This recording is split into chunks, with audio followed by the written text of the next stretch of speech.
ovanga ku muyimbi actually agenda mu nsi endala munanga ate n'akyakalanyayo nga bali muyayanya munanga ate okamulako obumazi ye Dr. Jose Chameleone mu Congo wali yo kyabakoze muganda wange.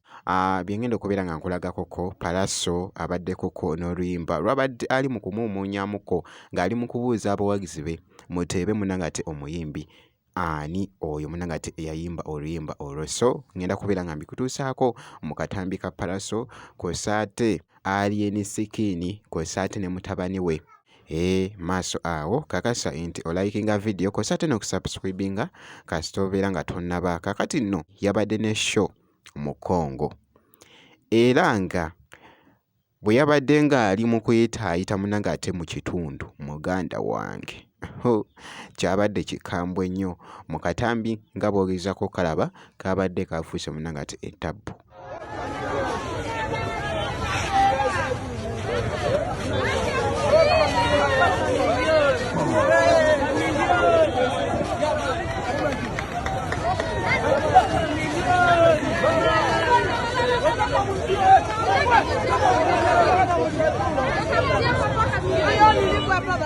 So ayogeza munanga ate abantu obwama ku side yemu kw'ossa naako akatambi yabadde yeeguddeko munanga ate ne Sheila Prince nga bw'ogezaako okulaba.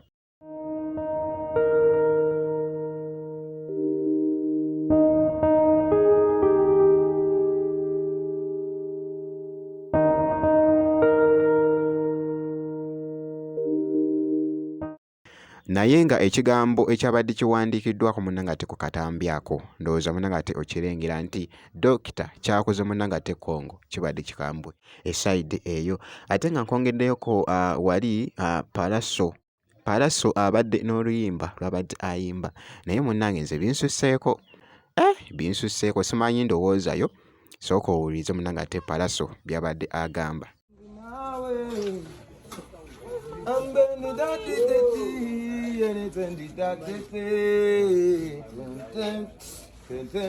Bali bamuyitani abamumanya erinnya mu muŋŋamba ku Pallaso TV amasete nange nganga wanapenzi nawe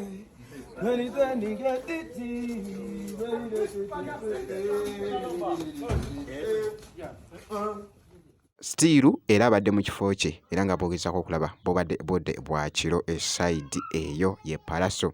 Ate nga nkongeddeyoko wali munanga ate Alien Skin kw'ossa ate ne mutabani we. Bambi leero afunyeyoko akadde n'agamba nti nno nedda leka nteereyo munanga ate abawagizi bange akatambi kano nga ndi ne mutabani wange.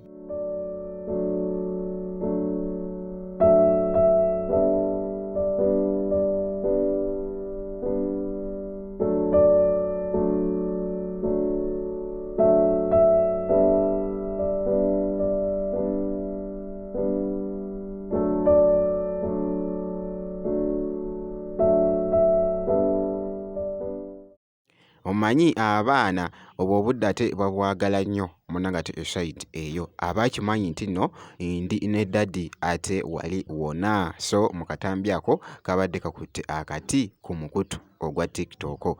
Ky'olina okukola kusigala nga weekuumidde ku Jaminati Yugi. Ebisigadde byonna tujja kubeera nga tukuwa update yonna gwe kasita obeera ng'osubscribinze ebisigadde byonna biturekere tujja kubeera nga tukuwa update.